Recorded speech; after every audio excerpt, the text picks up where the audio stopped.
সুপ্রিয় দর্শক মণ্ডলী ও শ্রোতাগণ, আসসালামু আলাইকুম ওয়া রাহমাতুল্লাহি ওয়া বারাকাতুহু। আশা করছি আল্লাহর অশেষ মেহেরবানি ও রহমতে আপনারা সকলেই ভালো আছেন এবং সুস্থ আছেন। এখন চলছে আলোর পথে চ্যানেলের পক্ষ থেকে আল্লাহর ৯৯টি নামের সিরিজ।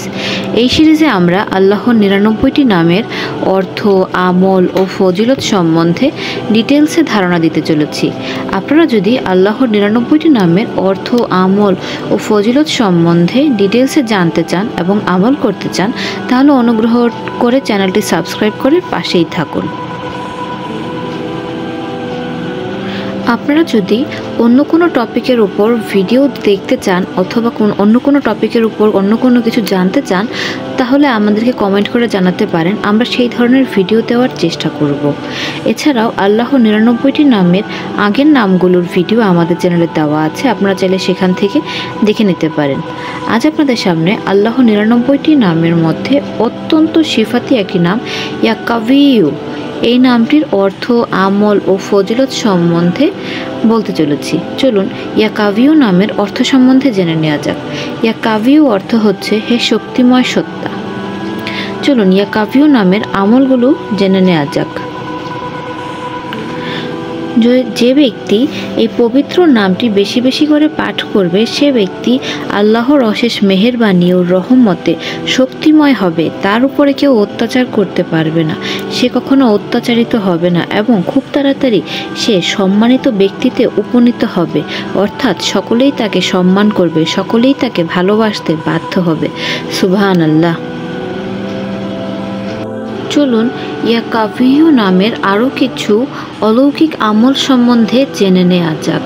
সেই আমলগুলোর মধ্যে একটি আমল হচ্ছে, যদি কোনো গর্ভবতী মহিলা গর্ভকালীন যন্ত্রণা সহ্য করতে না পারে, বিশেষভাবে খুব বেশি দুর্বল হয়ে পড়ে, তাহলে এই মহিলা প্রতিদিন ১১১ বার এই ইসম পাঠ করলে যাবতীয় যন্ত্রণা থেকে মুক্তি পাবে। সুবহানাল্লাহ। প্রতিদিন ১১১ বার এই নামটি পাঠ করতে হবে এবং তার আগে এবং পরে ৩ বার, ৭ বার অথবা ১১ বার করে দুরূদ শরীফ পাঠ করে নিতে হবে।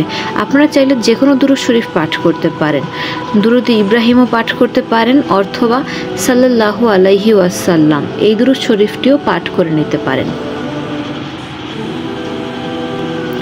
শয়তানের ধোঁকা থেকে বাঁচতে এই নামের আমলটি অত্যন্ত কার্যকরী একটি আমল।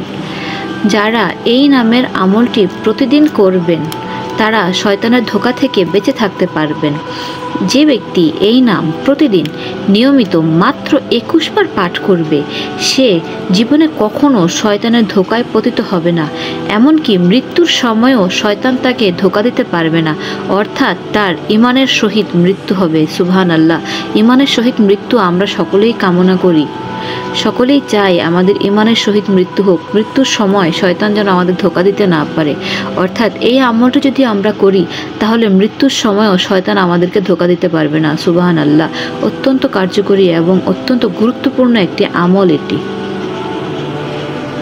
যদি কোনো ব্যক্তি পাঁজরের বেদনার রোগে ভুগতে থাকেন, সেই ব্যক্তিকে এই নামের নকশাটি চীনা বর্তনে লিখে ধৌত করে পান করালে ওই রোগের আরোগ্য লাভ করতে পারবে। সুবহানাল্লাহ।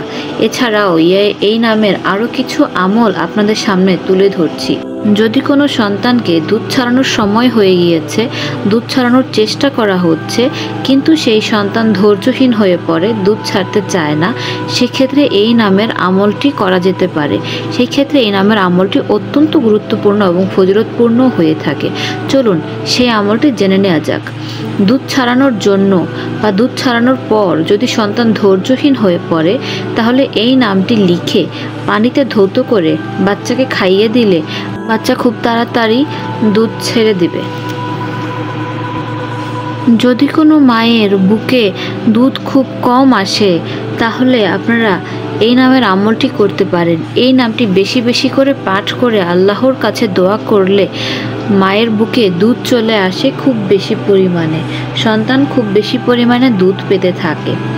এছাড়াও এই নামের আমল দুশ্মনের মোকাবেলায় করা যেতে পারে, শত্রুর মোকাবেলায় করা যেতে পারে, শিশুর দুধ ছাড়ানোর ক্ষেত্রে করা যেতে পারে, অথবা দুধ বৃদ্ধি করার ক্ষেত্রেও এই আমলগুলো অত্যন্ত কার্যকরী হয়ে থাকে।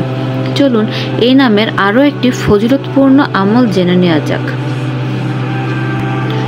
এই নামের আমলটি হচ্ছে ফরজ নামাজের সালাম ফেরানোর পর মাথায় হাত রেখে ইয়া কাভিয়ু ইসেম 11 বার পাঠ করলে মেধাশক্তি বৃদ্ধি পায়। অর্থাৎ নামাজের পরে ডান হাত কপালে রেখে 11 বার যদি এই নামটি পড়া হয় তাহলে এর উসিলায় আল্লাহর অশেষ মেহেরবানি ও রহমতে মেধাশক্তি বাড়িয়ে দেবেন, মুখস্থ শক্তি বাড়িয়ে দেবেন এবং মাথা ব্যথাও ভালো হয়ে যাবে। সুবহানাল্লাহ। সুপ্রিয় দর্শক মণ্ডলী, আপনাদের যদি ভিডিওটি একটুও ভালো লেগে থাকে তাহলে অনুগ্রহ করে চ্যানেলটি সাবস্ক্রাইব করবেন, লাইক কমেন্ট করবেন এবং শেয়ার করবেন। আপনাদের এক একটি লাইক কমেন্ট আমাদের কাজের আগ্রহ বাড়িয়ে দেয় বহুগুণে। এবং আপনাদের যদি মনে হয় ভিডিওটি উপকারী তাহলে আপনাদের বন্ধুবান্ধব এবং শুভাকাঙ্ক্ষীদের সাথে ভিডিওটি শেয়ার করতে পারেন, যাতে করে তাদেরও কোনো না কোনো উপকারে আসতে পারে। আপনারা যদি অন্য কোনো টপিকের ওপর ভিডিও চান সেটিও আমাদেরকে জানাতে পারেন। সুপ্রিয় দর্শক মণ্ডলী, মহানবী হযরত মুহাম্মদ সাল্লাল্লাহু আলাইহি ওয়াসাল্লাম ইরশাদ করেছেন, যে ব্যক্তি আল্লাহর 99টি নাম মুখস্থ করবে এবং জিকির করবে সে ব্যক্তি অবশ্যই জান্নাতে প্রবেশ করবে। সুবহানাল্লাহ। আল্লাহ রাব্বুল আলামিন আমাদের সবাইকে এই নামগুলোর আমল করার তৌফিক দান করুন। আমিন।